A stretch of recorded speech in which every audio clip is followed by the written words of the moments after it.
Okay, hi guys. Today we're going to look at satellites and orbital motion. So what I want you to be able to tell me by the end of this is what a satellite is, what the difference between an artificial and a natural satellite is, and look at the similarities and distinctions between planets, moons and artificial satellites, and explain qualitatively how for a stable orbit the radius must change if the speed changes.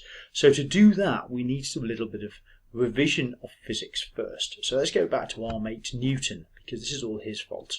So, first thing we need to know is what Newton's first law is. Newton's first law is that an object will remain stationary or will move at a constant speed if the forces on it are balanced. So if they're not balanced, you don't get a constant speed, but any object at rest has constant forces acting on it. Any object moving at a constant speed does too. So, if I have unbalanced forces, then Newton's second law says that the object will accelerate in the direction of the stronger force, or the resultant force. So changing the forces, having unbalanced forces, will make something speed up, slow down, or change direction. So those are Newton's first two laws. Why is that useful? Because if we think about an example here, I've got a motorbike going round a corner at a constant speed. Now, what's happening to that motorbike is it's not changing speed, but it is changing direction. It's curving round a corner.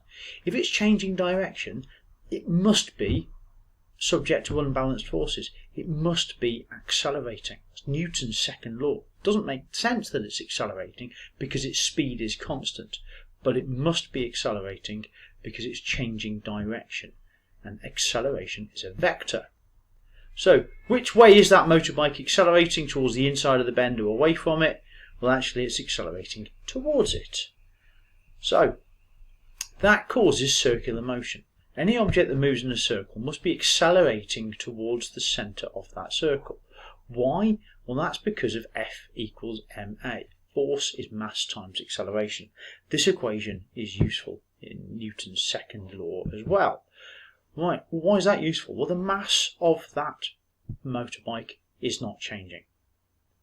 But force and acceleration are both vectors.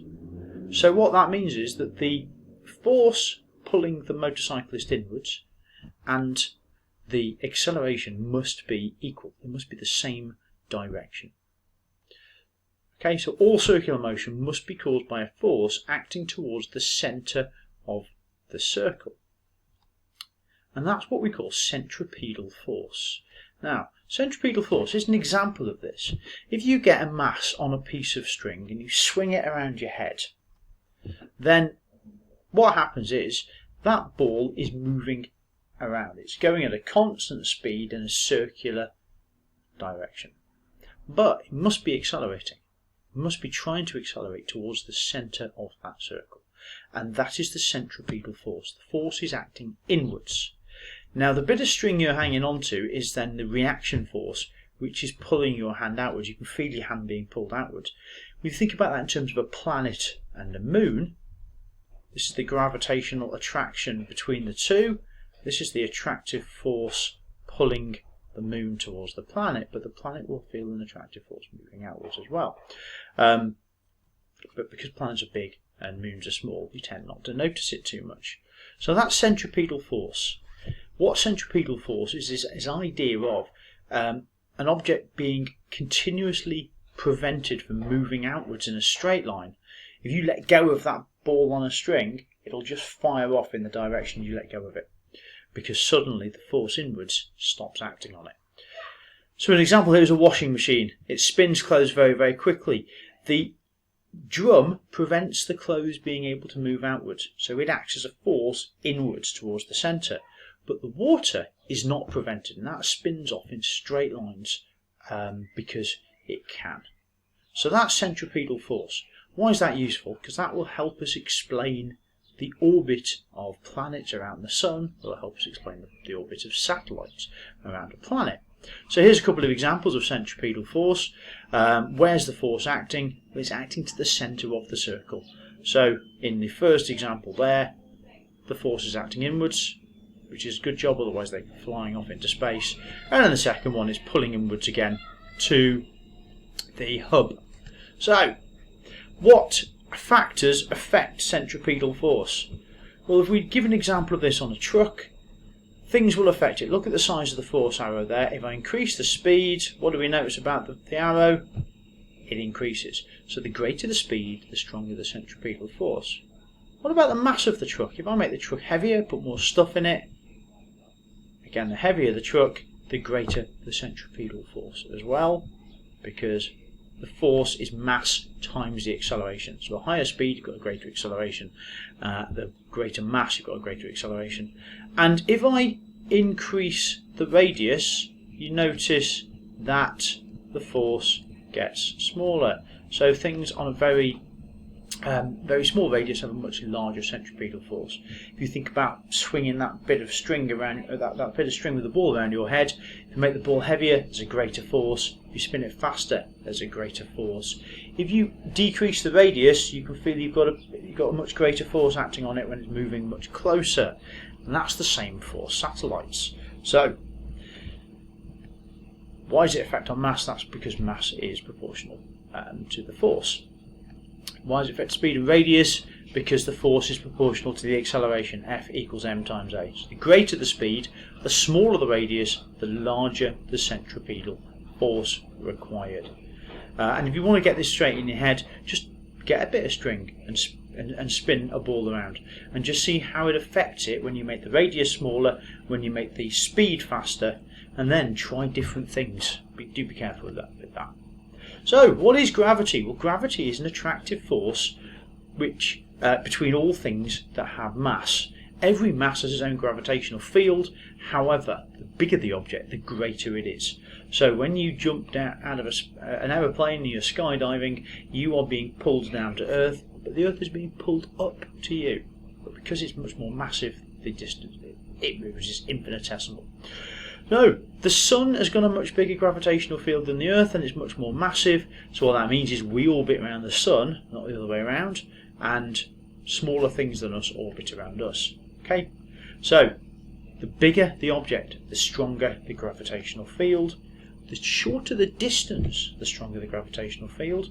And an example of that is, even though the Sun has a greater gravitational field than we do, we're not pulled towards it. We get pulled to the Earth, not towards the Sun. So if you want to increase it, you either increase the size of one or both of the masses, or decrease the distance. And gravity obeys something called the inverse square rule. What that means is, if I double the distance, I double the radius away from the Earth, gravity doesn't fall off by a factor of 2, it falls off by a factor of 4. So that's called the inverse square rule, and that's why gravity drops off so quickly. So, why does that help us in terms of orbits then?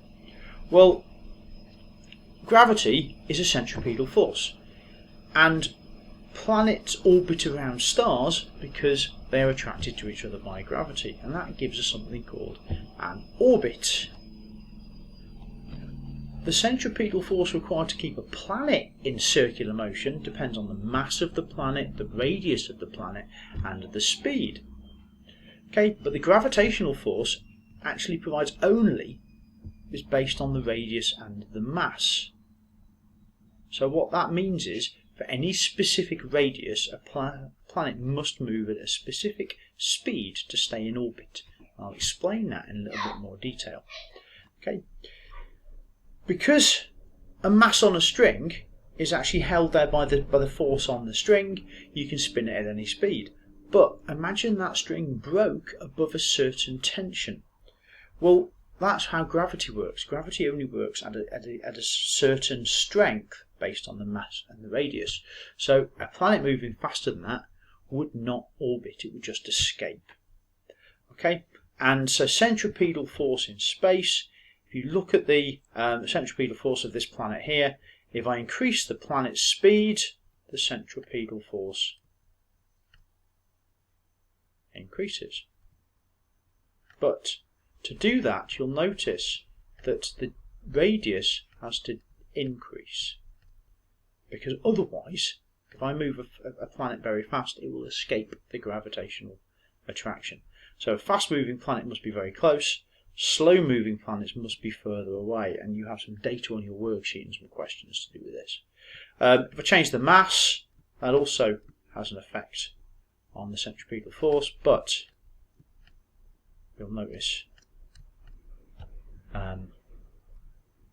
that doesn't affect the radius or the speed. So, what is a satellite then? Well, a satellite is anything that orbits a much larger object.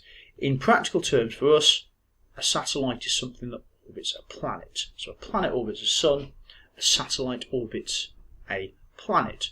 We have actually two natural satellites if you watch QI, but we have one that we particularly talk about, which is the Moon. There is another smaller sort of lump of rock in space that does orbit our Earth, but we tend not to call it a moon, even though it technically is.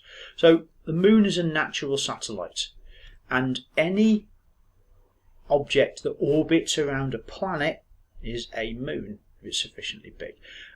So we have one moon, arguably. Other planets have lots.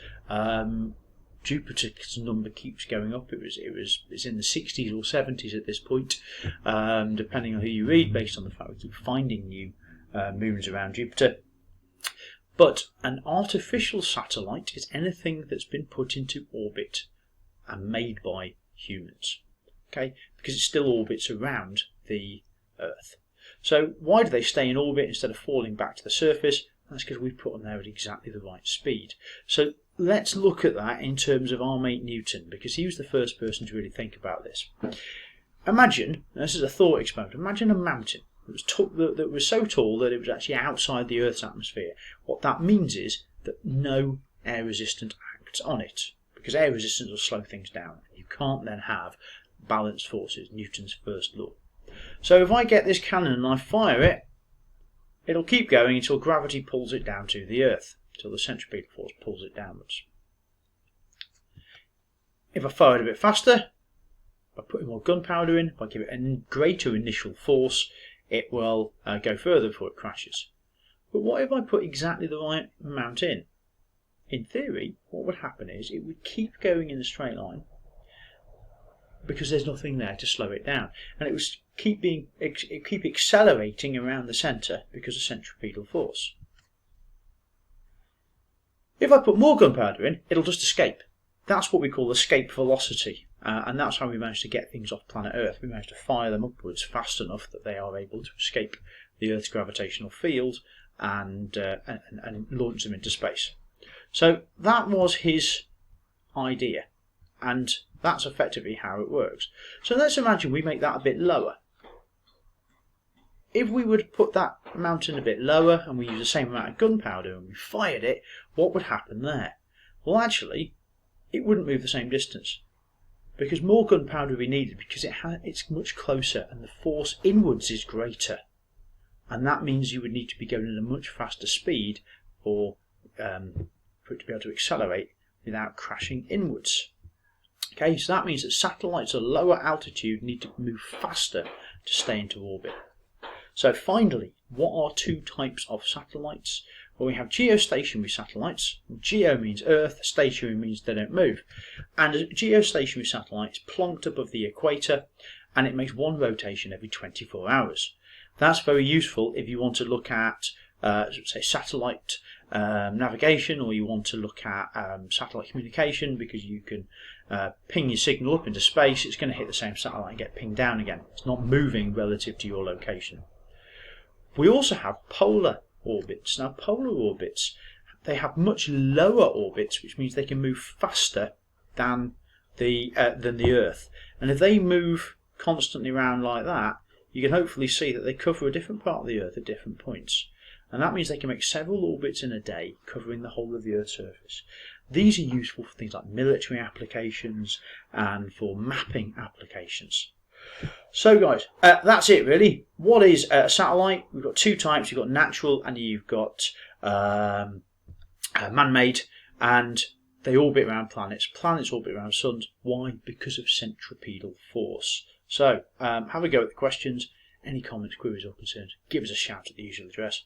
Otherwise guys, take care of yourselves.